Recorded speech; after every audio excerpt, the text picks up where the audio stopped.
Hello, everyone. Welcome to another Dragnet live stream. My name is Austin Bach. Um, Happy Friday. So today we're going to be listening to episode 4 of Dragnet called "The Quick Trigger Gunmen." It's actually the first episode that has the what is now famous Dragnet theme song. I'll cover that and I'll give a little bit of background on that in a bit. If you've listened to some of my the podcasts or live streams that I did years ago, the intro will you'll have heard it before, but it's good information for those that haven't yet heard it. But before we jump into that, I want to remind everyone we're doing a giveaway. This is a Bluetooth radio. It's styled to be like a vintage radio. It's very small. It's pretty cool looking. This little dial is actually your volume dial, and it glows behind it. We're going to be giving this away. This one or this white one also glows, but it's not on right now. It's kind of cream colored. But we're trying to get to 500 subscribers, and when we get to 500 subscribers, I'll pick one subscriber at random. They can choose the color, and I'll send it to them. Then the other one will give away at 1,000 subscribers. So if you'd like to win this radio, please subscribe. And if you subscribe and click the notification bell, you'll also get notified on your phone or via email when we go live. Again, we're doing this every Monday, Wednesday, Friday. We're going to be listening to all of 310 episodes of Dragnet that are currently available. This is our third stream in the series, but we're on the fourth episode because the first episode of Dragnet is not, I'm not aware that a recording exists. If you are and you know how to get it, please let me know. I'd love to listen to it, and I'd love to do a stream for everyone. We can listen to it together. Anyway, so about the theme song, I'm pulling up my notes from years ago. And some of this is taken from a book called the Encyclopedia of Old Time Radio, written by a man named John Dunning. There's copies of it. You can find it on Amazon or on eBay. You can find copies. Anyway, so he says, one of the most iconic theme songs to come from the golden age of radio has to be the ominous four-note introduction composed by Walter Schumann for the radio program Dragnet. This theme was derived from the score for the 1946 film The Killers. It's still instantly recognizable decades later, even to those who have never heard the radio program it was created for. And since I've omitted to give a proper intro to this series, I'm going to do it now, a couple episodes in. But Dragnet was an American radio series created in cooperation with the Los Angeles Police Department. They took listeners step by step through actual cases from official police files. The show took its name from the police term Dragnet, describing a system of coordinated measures for apprehending criminals or suspects. It was created by actor and producer Jack Webb, who also played the lead character as Joe Friday. His goal was to create a true-to-life show that would give audience members a feel for the boredom and drudgery, as well as the danger and heroism of police work. The program ran from June 3rd, 1949 to July 26th, 1957, and is regarded by many as the most famous and influential police procedural dramas in media history. So today's episode, again, is episode 4, was originally broadcast on June 24th, 1949. It's also the first episode that features the theme song. So with that intro, I will share my screen and we'll start listening to that episode, and I hope you enjoy it. Let's go here.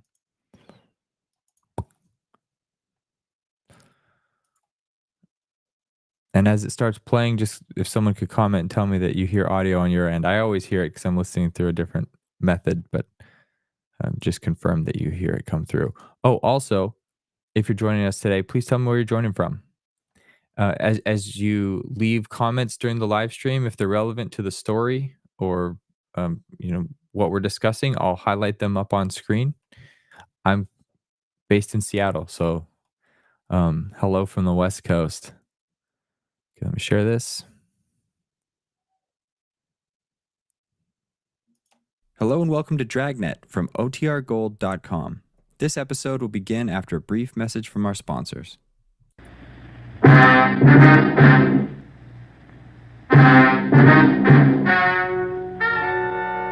Ladies and gentlemen, the story you are about to hear is true. Only the names have been changed to protect the innocent. NBC brings you Dragnet.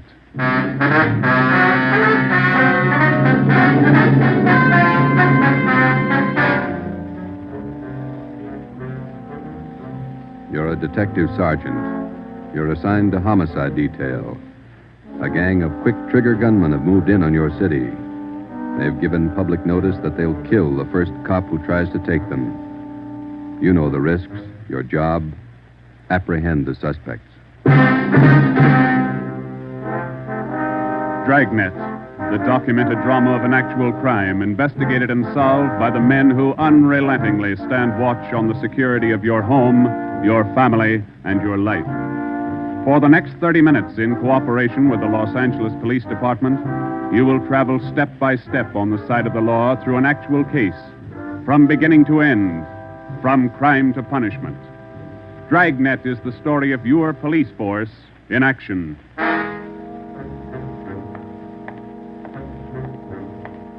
It was Wednesday, April 17th. It was warm in Los Angeles. We were working the night watch out of homicide detail. The boss is Ed Backstrand, chief of detectives. My partner's Ben Romero. My name's Friday. I was on the way back from the record bureau. It was 4 minutes to 6 when I got to room 42. Homicide. Hey, Ben, I pulled a package on the Raymond killing. And that proves you can still read, Friday. He said it, Joe. Your pal, Fred Lindsay. Hiya, Fred. What's doing? Busier than you are. We know what we're looking for. Just having a little trouble finding them. That's the way it is with automobiles. They misplace so easy. Not normally, they don't. We've got a small-size epidemic on our hands. Well, don't let us keep you, Fred. Just ducked in here for a breath of calm air and to invite you to dinner for the last time. The wife and I are still waiting for the first time. How about it, Joe? Ruth's got a new pressure cooker. Your sister-in-law visiting you again, huh? No, on the level, not selling a thing. Come on. Who is it this time? My cousin. But she's awfully pretty, Joe. Oh, why do you guys insist on trying to marry me off? Me and Fred went down fighting, but it kind of grows on you after a while. Now, tell me, what is it about a married man? Just can't stand to see one single man left in the world. How about it, Joe? Tomorrow night at 7, okay? Okay, tell Ruth I'll be there. It figures that he's got to run out of kinfolks pretty soon. Fine, we'll be expecting you. Got a stakeout tonight, but tomorrow I'll be clear. Anything big? Nothing definite, Ben. Just to follow up on those stolen cars. See you, men. So long, Lindsay. Joe, you'll like my cousin. Oh, never say die. What a character. You just catnipped women, Joe. Yeah. Well, here's that Raymond package. Let's check those dates that Backstrand wanted, huh? Wednesday, April 17th was just routine. A dinner date I tried to get out of, some paperwork that the chief wanted done, and a hot, sticky day. Too hot to wear a suit of clothes. Sometimes it's like that. A day starts out being routine. By the time it comes of age, it's got a personality all its own. At 10:23 that night, Ben and I were just finishing up the paperwork, and Ed Backstrand opened his office door. Friday, Romero, just got a hotshot call. What you got, Skipper? Hold up and shooting at Hooper and Esperanza, code 3. Code 3, that means red light and siren. It was 10:32 when Ben and I pulled up at the corner of Hooper and Esperanza. It was a bar in the basement of a building on the south side of the street. A radio car was there, and the two officers were holding the crowd back. A man was talking to one of the officers who turned and pointed to us. As Ben and I got out of our car, the man hurried over to us. You're the detectives? That's right, Sergeant Friday. My name's Cummings, R.L. Cummings. I own the bar. This is terrible. There was a gunfight downstairs. Uh-huh, come on.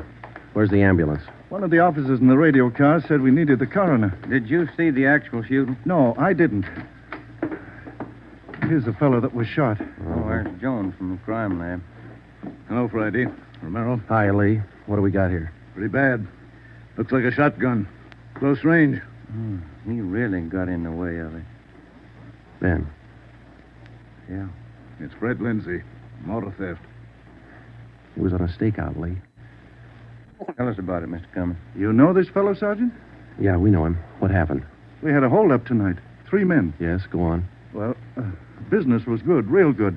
We had a large crowd, and I was happy about that because I've been trying to sell out for a long time now.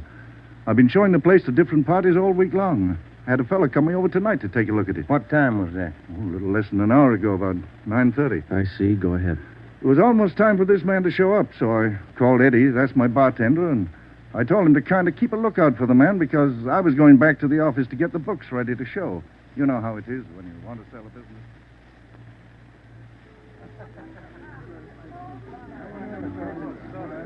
You'll watch for him, Eddie? You bet I will. If you want me, I'll be back in the office.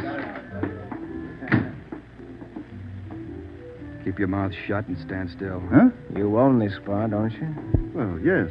What is this? You're the boy we want to see. Which one of you? All three of us. What's going on? What's it look like, genius? It's a stick-up. I haven't any money. You go to the bank on Thursdays, don't you? Well, I made my deposit today instead. I've been watching you for a month now. Don't give us that. You go to the bank on Thursdays. Now, come on, hand it over. I'm telling you the truth. I usually go on Thursdays, but I went today instead. You're lying, Ace, and we ain't got much time. Look, you can have all the money I've got on me. I think it's about 200. But that's all I have. Here. Why argue with him? Take what he's got and we'll shake the customers down. No, please don't do that. You got my money. Isn't that enough? No, it ain't. Come on, let's go out front. That's about all I remember, Sergeant. When I come around, I was lying on the floor of my office. You better have somebody take a look at that cut on your face. Yeah, I'm going to right away. There's my bartender. He saw the fight. What's his name, Eddie? Yeah. Eddie. Yes, sir? These men are detectives, Eddie. Will you tell them what you saw? Oh, it was pretty rough. And tell us what happened when they started to shoot. That fellow the coroner just took out of here sure was long on nerve. Took on all three of them single-handed. Uh-huh. Tell us what you saw. You ought to get that fellow's name. Sure had a lot of nerve. Took over just like he was a cop. He was a cop. Now, what did you see? I pegged him for a cop. Well, he was sitting up at the bar. Been nursing a bottle of beer for about an hour. I was keeping an eye on the front door, watching for this fellow the boss wanted to see. So I didn't see the three hold-up men come through from the back. But I heard them. All right, let's knock it off. You can all see this shotgun. Anybody make a move and I'll blow your head off. Demas, cover the front door. Got it. Sickle, shake him down. Okay, gents. You guys in the band, keep that music going. The rest of you people turn around and face the bar. Put your hands on top of the bar and leave them there till we tell you to move. Come on, hurry up. Knock it off. Okay, Sickle. We'll take your money, your watches, anything else you got. Now, don't try to be cute and hold out. All right, you, take off the watch. I'll get your billfold. You, lady, let's have the ring. This Come man on, they give me the called watch. Sickle went right down the line. Took everything he could lay his hands on. This cop, your friend, was facing me at the far end of the bar. He was standing there just like the others. He kind of leaned toward me a little. Can you see the guy with the shotgun? Yeah, Where is he? center of the room. The other guy still at the door? Yeah, Got his gun out?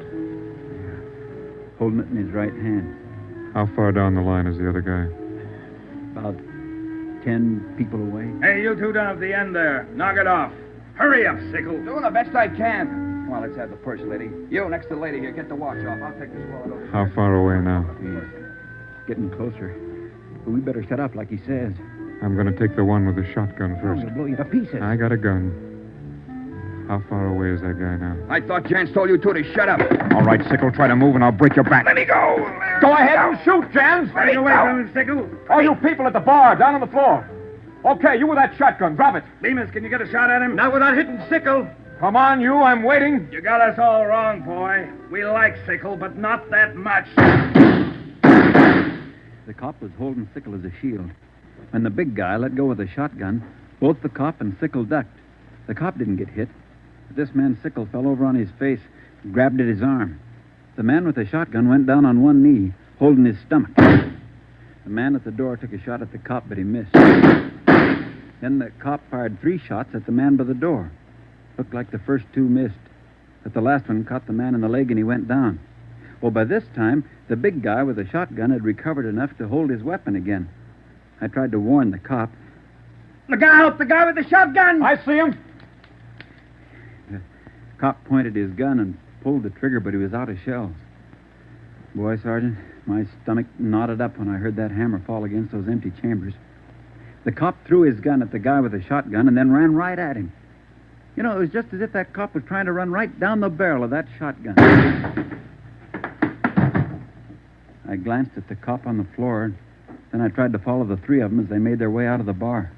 They jumped into a car out front and drove off. As a kid, I used to watch Bill Hart take on a whole gang in the movies, but this way, right in front of my eyes, Sergeant, he was an awful brave guy.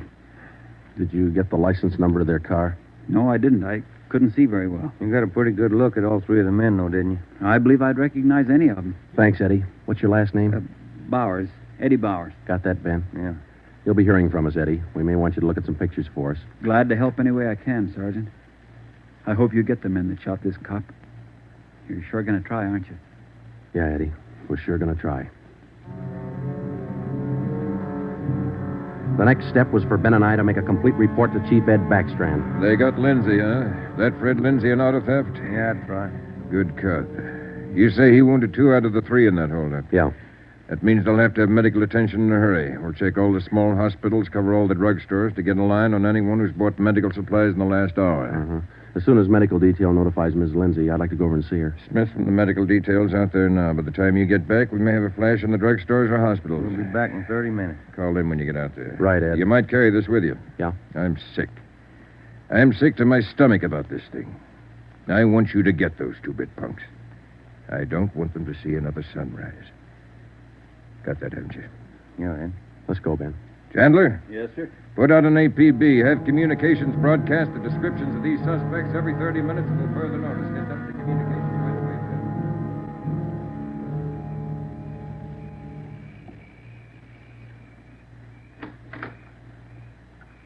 Hello, Joe. Come in. Thanks, Ruth. Sit down.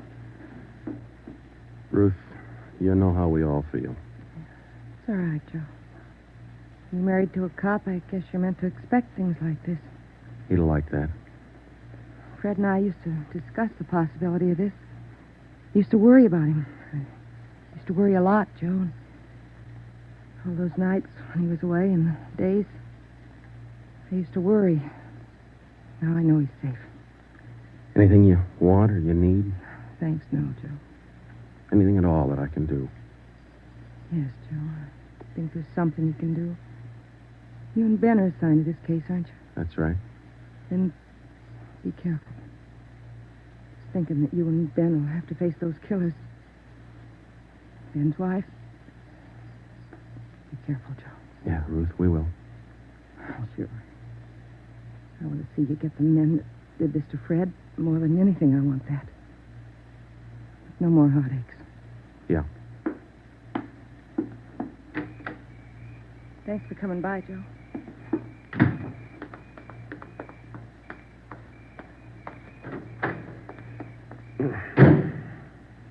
How'd you take it, Joe?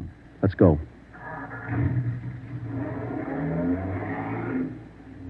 Joe, how'd you take it? You're married, Ben. You figure it.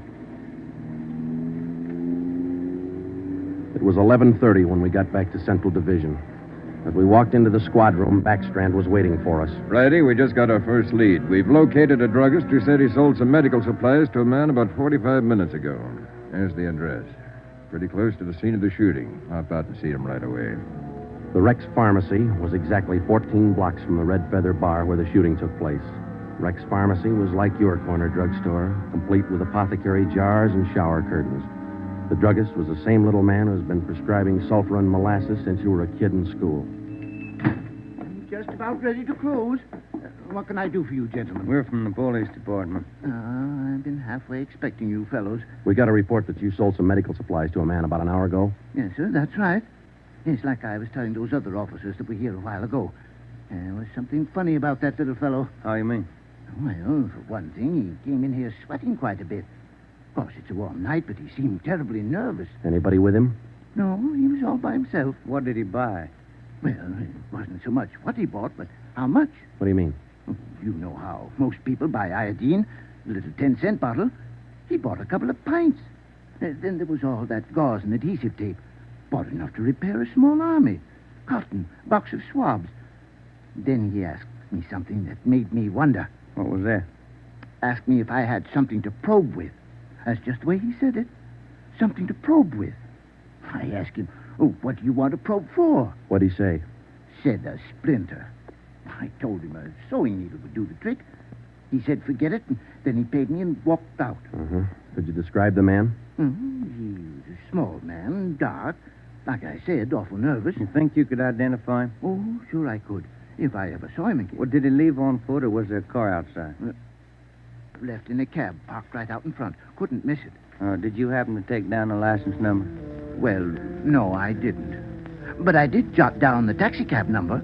Would that help? Taking down cab numbers isn't exactly in a druggist's line, but because he had the presence of mind to do that one small thing, we accomplished in 10 minutes what could have well taken as many weeks. Maybe with this small wedge, we could do what Backstrand wanted us to do. Get the killers before another sunrise. Well, it was close to midnight when we stepped into the drugstore phone booth. I called the cab company, got the night supervisor. I gave him the number of the cab, and he checked his location chart. Cab 375 was operating out of a stand at Wilshire and Greenhaven. He was the right driver, and he remembered the fare. Sure, I know who you mean. A little guy seemed in a big hurry. It was a long fare, though. I took him out to Inglewood. Wait till I check my log sheet. I'll give you the exact address.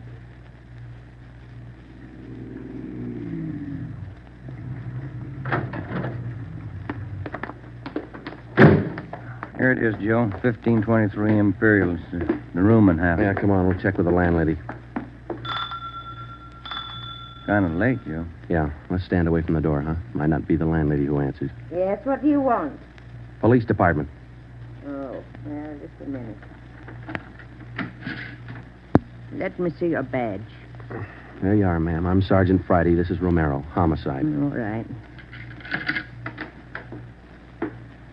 Now, what do you want? I run a good, clean rooming house It's here. not the house, lady. It's one of your tenants. Which one? That's what we want you to help us on. Look, do you men know what time it is?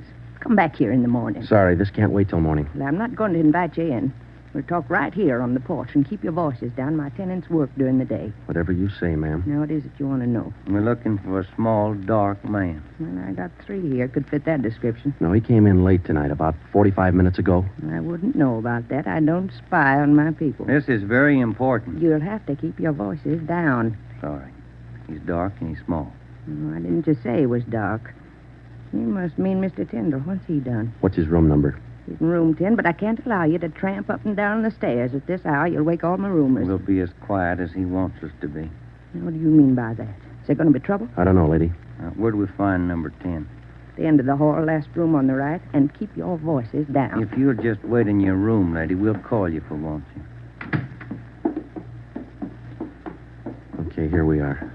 Now keep the door clear, Ben. We might have trouble. Think they all in there? We'll know in a minute.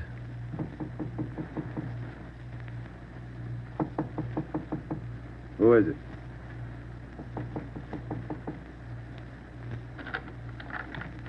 What do you want? Police department. I'll try this closet, Joe. What do you want with me? What are you looking for? Closet's empty. What'd you say your name was? Tyndall, Bob Tyndall. New name, but same face, huh, Joe? Yeah, how long you been out of jail, Tenny? My name ain't Tenney, it's Tyndall. Your name's not Tyndall, it's Sam Tenney. We sent you up on a robbery charge 4 years ago. Now, isn't that right, Tenny? No, it's not right. You got the wrong man. I never been in jail. Yes, you have, because we sent you there. Now, come on. Who'd you buy the medical supplies for? I don't know what you're talking about. Look, Tenny, it's a hot night and it's late, so let's cut out the smart talk, huh? Who'd you buy those medical supplies for? Tenny, look, you're a 2-time loser right now. Who are you shielding? You got nothing on me. I ain't done a thing. We can prove that you bought those supplies tonight, and it can go kind of hard on you. So let's open up. I haven't been out of this room all night long. We got a druggist and a cab driver who will make a liar out of you. I still don't know a thing. That cab driver hauled you home here 45 minutes ago. Where were you? I was out on a date. Is that who you bought the medicine for? Ben, call the druggist and get that cab driver. We'll take Tenny downtown. All right, all right. All I did was buy the bandages and stuff. I got nothing else to do with this. Who'd you buy the stuff for? Now, you know everything else. You figure it. Oh, now, look, punk. We know there were 3 of them. One of them killed a cop. We're going to get to him, and Tenny, you're not going to stand in our way. They killed somebody. They didn't tell me that. Who didn't tell you? I don't want any part of murder. I'm going to tell you who it was, but I'm clean. I got nothing to do with it. I was trying to help him out of a jam. Who were you trying to help? It was Roy Bemis, Charlie Sickle, and Red Jans. They didn't tell me nothing about murder. Oh, why'd you help? They offered me a pretty good piece of change to run an errand for them. You know I got paid for. That's all I had to do with it. Where did you deliver those medical supplies? I have to tell you that. I'm afraid of Jans. He's awful free with that shotgun. We'll give you protection. Now, where are they? Can I go to jail till you get them? You'll get protection. Give us the address. It's an apartment house. Just around the corner from here. The Blue Eagle. We took Sam Tenney down to Central Division with us. On the way downtown, he told us that Red Jantz and the other two had their room at the Blue Eagle barricaded. Tenny said that they told him that they'd kill the first cop who tried to take them. Well, we knew they were wounded. He told us that Sickle had an arm wound, Bemis got it in the leg, and Jantz had a slug in his side. We figured they'd be weak from the loss of blood, and we could take them easy. You'll never take those guys easy. Sure, they lost a little blood, but they had enough fight left to stack that room. And they got enough left to kill you if you try to take them. On the way to headquarters, we stopped at an all-night drive-in and called Ed Backstrand. We told him we had a radio car watching the Blue Eagle. We gave him the whole story and told him we were on our way in. By the time we checked into homicide, Ed had the plan all mapped out. It was 2:25 a.m. Here's the map from the city engineers. It's one city block bounded on the north by Hawthorne Street, on the south Lawndale Avenue, on the east 16th Street, and to the west 17th. The Blue Eagle apartment house is right here, on 16th and Hawthorne. West of the Blue Eagle is a private residence. South of the Blue Eagle on 16th is a vacant lot. There are 12 apartments in the building. The men we want are on the second floor, number 11. And that apartment faces east on 16th. How do you want to handle it, Ed? Now, Baker and Moorheim will evacuate the private residence. Friday, you and Romero clean out the apartment building. Right, Skip. All traffic is being diverted. The entire block is completely isolated. We'll throw up a cordon. As soon as we clear the residence, nobody goes in, nobody goes out. Will you brief us again when we get there, Ed? I'll give you all the briefing you need right now. Get this. These guys have already killed a cop. I don't want to lose any more. You know they're heavily armed and they're desperate. Have the men draw shotguns, tear gas, and Tommy guns. I'll take care of that, Skipper. All right. Now, we're not going in after these punks like tin horn heroes. We're going after them, and we're coming out alive. All of us. What time is it, Friday? 2:37. Not much time till sunup, is it? It was a code 2. That means red light and move fast. Backstrand figured we needed 6 squad cars, 4 men to a car, the police public address truck, ambulance, and floodlights. Ben checked out the weapons to the men, and by 2:46, we pulled out of the Central Division garage. We slid into the area at 3:20 a.m. The 6 squad cars and the public address truck took up their positions. The floodlights were rigged and ready to turn on at Backstrand's command. The machinery was set to roll as soon as we got the neighborhood cleared. Ben and I evacuated the Blue Eagle apartment house. How many does that make, Joe? Well, we've cleared 9, 2 to go. Here's apartment 10. The killers are right next door. Joe, I'd like to kick that door in right now. Take your time, Ben. We'll get to him. Quiet now.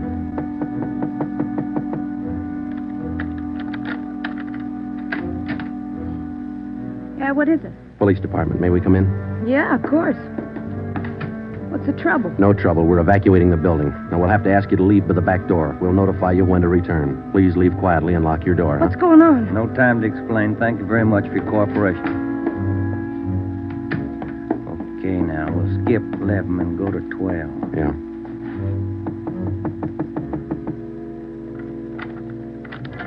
Yeah? Who are you? Police department. Can we come in? Sorry to disturb you at this hour. We're evacuating the building. Please hurry and leave quietly by the back door. You'll be notified when to return. Lock your door when you leave, thank you.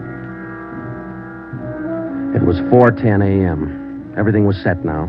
The neighborhood was completely cleared. The entire block was empty except for apartment 11 on the second floor of the Blue Eagle. I left Ben to watch the door of apartment 11. I went downstairs and across the street to join the rest of the men. It was Ed Backstrand's show from here on. That's it, Ed. All set. Baker, Moorheim, all clear? All clear, Chief. Baker, you and Moorheim take 3 men and cover the rear of the building. Right. Is that detail covered Hawthorne Street? They're all set, Ed. How about the vacant lot? Taken care of. The rest of you men? Yeah. Friday and I are going into the building. We'll try to get them to come out now. Johnson. Yes, sir? Come with us and keep us covered. Let's go.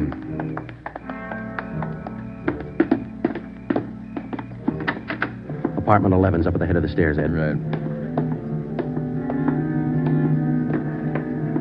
Any action, Romero? Not a thing, Skipper.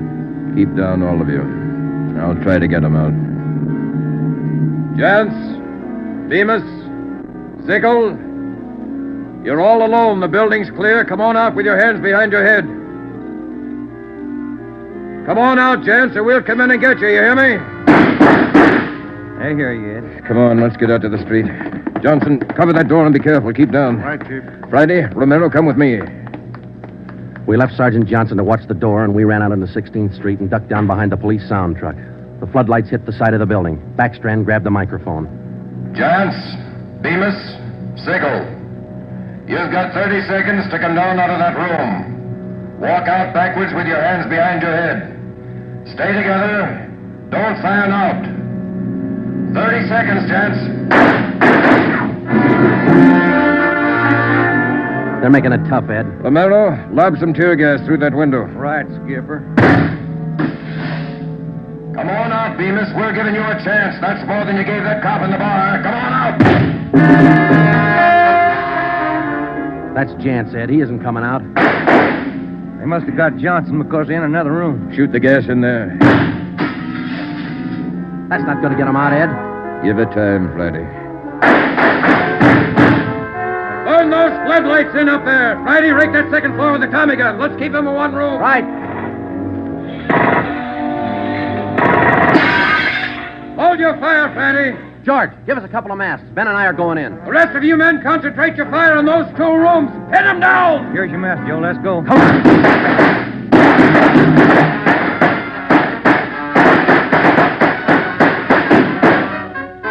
Put that mask on, Ben, and keep down. Yeah, wait a minute. Somebody coming down the inside stairs. Duck, Ben. He's got a gun. I got one, copper. Get out of my way. Stop it, you. You haven't got a chance. I'm coming through, copper.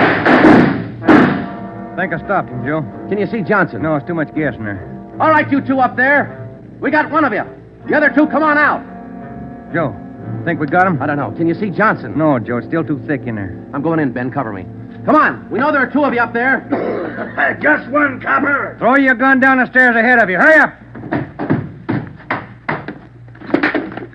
Shotgun, Joe. Jance. I see him. I'll take him at the foot of the stairs. All right, I got my hands up. I found Johnson, Ben. All right, Jance, outside. Come on. Move. Put the handcuffs on him, Ben. I'll cover you. How's Johnson? I don't know. Ed, get the ambulance crew over here. Jance, who's this other guy we got? Bemis. How about Sickle? I said just one, didn't I, copper? Never mind the smart talk, Jance. Now just answer the question, huh? Sickle wanted out of it a long time ago, so I let him out. He's upstairs. I let him out the back way. Mean you shot him? He wanted out, didn't he? All right. We'll take him in. Johnson's in the ambulance. I'll see you in the office. Yeah. Right, Skipper.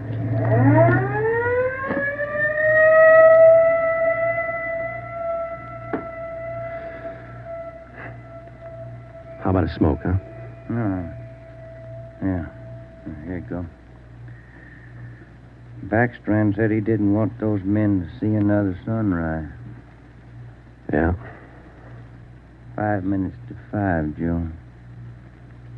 Sun ought to be up. Yeah. But look, Ben. It's cloudy. Guess we'll never know, huh?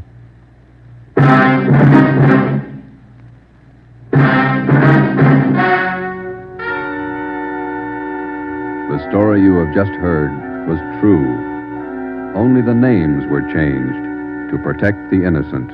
Edgar Red Jans, the sole survivor, was tried and convicted and sentenced to be put to death in the state penitentiary in the manner prescribed by law.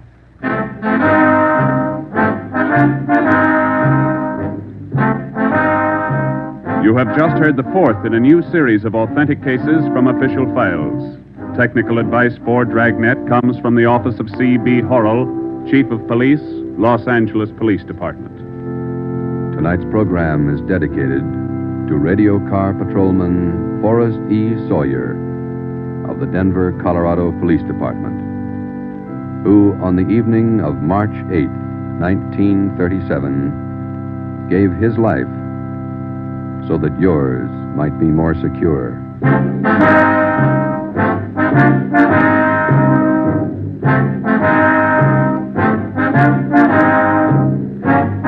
Dragnet came to you from Los Angeles.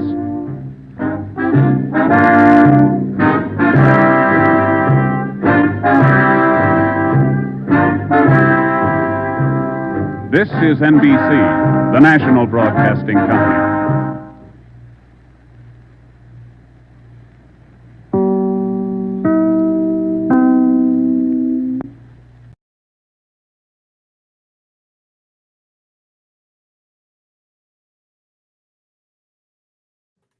All right, I let it play out in full, so you could hear you could get the full experience. Um, what everyone think of that episode? Just have a couple of you on live. I'll let you share any thoughts that you have.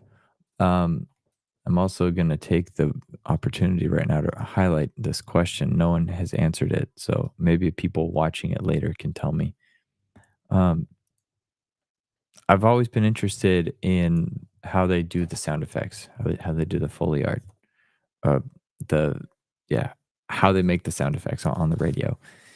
And in this episode, they got into their car and you could hear the engine rev, and then they drove away. And I'm wondering, like, when they punch people, they're obviously like, you know, hitting sticks together or doing something. You know, I don't know how they're making that sound, but I can envision someone in the corner making those noises. But for the cars and the more complicated sounds, I'm wondering if they just like if they recorded that and then played it back on vinyl or something. Like how were those sounds made? If anybody knows, please leave a comment after this live stream ends. Put it down there in the comments on YouTube so I can learn. Um, and one thing I noticed, I was reading the Wikipedia article on Dragnet as I was listening, and they have, I mean, Jack Webb is known for his realism, at least the realism he wanted to bring to this show, to the point where in some episodes, when they are moving between rooms in the LAPD offices, the sound effect, the Foley artists were actually counted the steps between those rooms and did mimic the same number of steps on the radio show. So that's pretty cool. And then they said that most radio shows at the time had about 2 sound effect artists. Dragnet had on average 5. And in some of these episodes, they had like over 300 sound effects over a 30-minute episode, which was quite a bit for the time.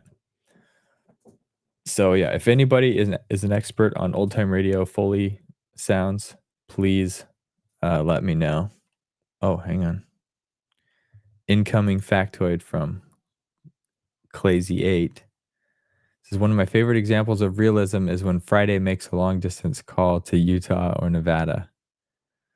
I haven't heard that yet, but I'm curious what is it about the realism? The fact that he had to pay long distance?